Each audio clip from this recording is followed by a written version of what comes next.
Welcome back. This is our third episode of our mini series on Elevate and Lead, our new 8-session program that we're very excited to launch. I'm here with my friend Barbara. My name is Megan Swan. I am a wellness coach and consultant, and we're just debunking some myths that we think are going to help you feel more embodied in your leadership immediately. Hey everyone, I am Barbara, founder and CEO of Be Bold Group, and I work with female founders develop their leadership capacity. And we are really diving in today on action steps. Like, we've really unpacked some deep problems that we've both felt, that we know that the women we work with have felt, and we know that our program is going to support you to address. But we want to leave you with some quick, actionable tips today.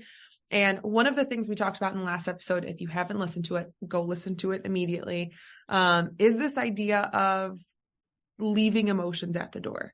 This is something we've all heard. We know that this is something that is said multiple times in different spaces, in corporate spaces and professional spaces. This idea that you can only show up as a professional if you leave your emotions at the door.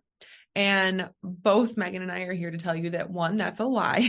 And two, it's just not helpful. It's not helpful because we're human beings. If you are thinking and showing up in a way that asks you to leave your emotions at the door, you're actually leaving a part of yourself there, and it's causing you to feel this sense of this lack of authenticity. Like, it's causing you to stay on the hamster wheel. It's causing you to think about, oh, what if this person doesn't like me? What if this, like that, all of that, your emotions are part of you. And if you can learn to harness it, you can really show up as a leader that you want to be. So we have all been there. We've all been in this moment of either tension or conflict, either in a team meeting, in a one-on-one, or maybe after a performance review.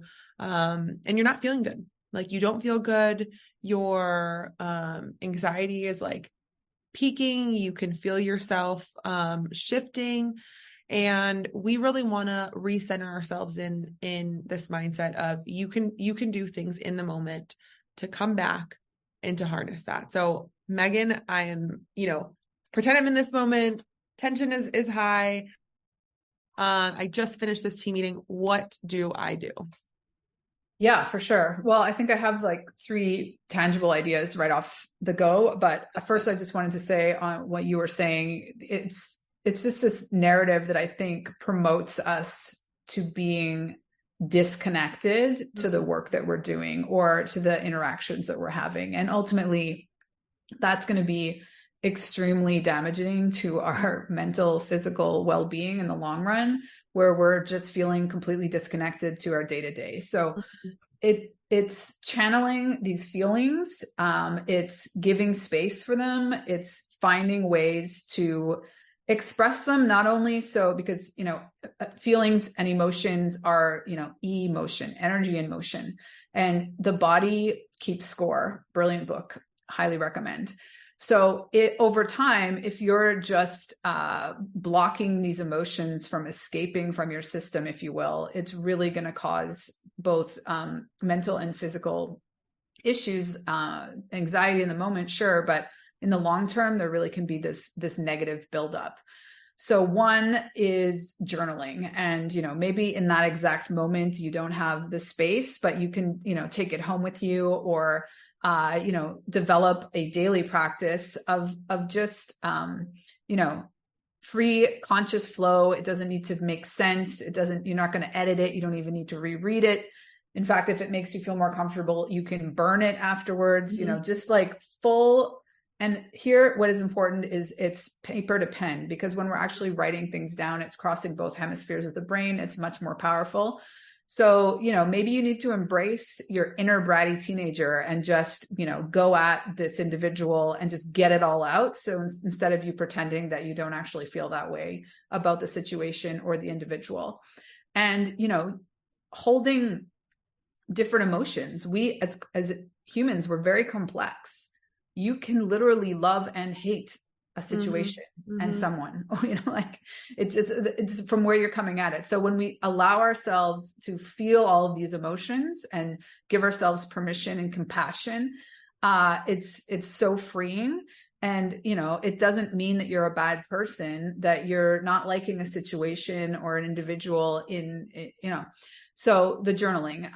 Another one is just breath work. And, having a practice in the morning or the evening is great. You can go to breath work classes these days. There's all sorts of online, there's apps, so many resources, but super simple, just taking 10 deep breaths. Like maybe you excuse yourself, you go to the bathroom.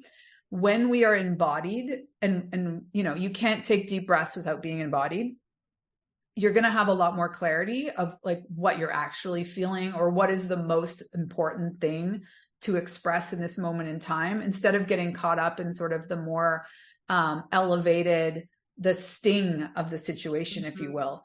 It reminds you, that your feet are on the ground. Like, what are your intentions? What are your true objectives? You don't need to be right in every situation. You're working to try and facilitate connection in others, and it's just not landing.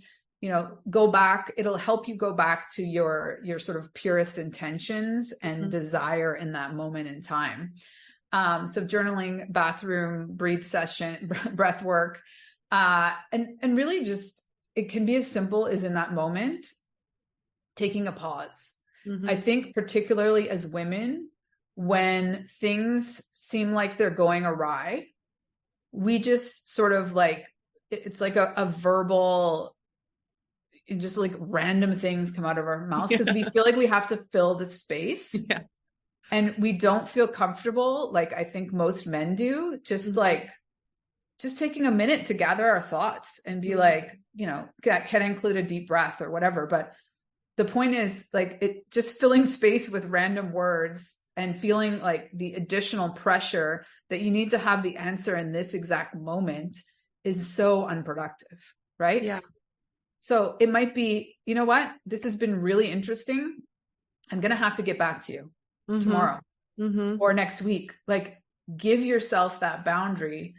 And also as leaders, like, I'm not exactly sure what the best course of action is at this moment in time. I'm going to need to take a moment. I need to do some research. Yes. I need to check in with other people. Like, just give yourself that space and permission to come back with a more embodied answer that's going to be more productive. Yeah.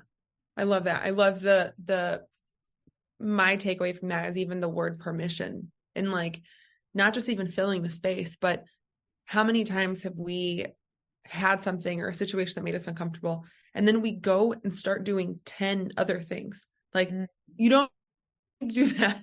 Just sit in this discomfort. Take that moment for yourself. Take out to lunch, go eat something, go do something instead of jumping into more work so that you feel like you are having success. Like, just having that moment to yourself is success. Having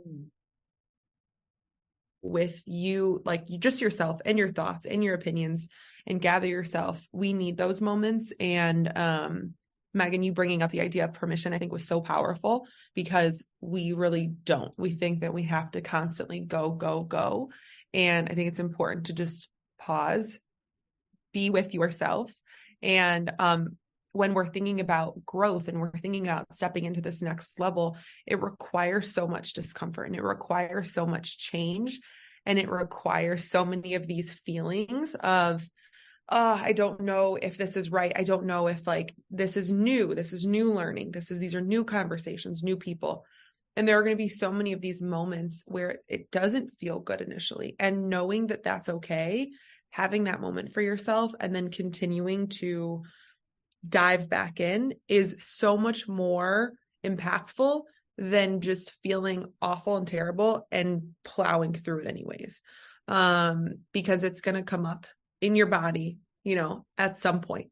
And I think those three things that you shared are not just helpful, but that word permission is so powerful, and we need to give ourselves that permission.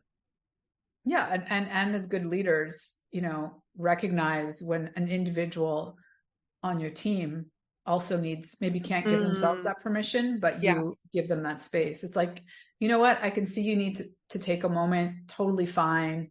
You know, let's circle back on this and give other people that grace and that compassion. And again, like all the ways there are to lead, leading with compassion is just so powerful. I love that. I love that. All right. See you in the next one.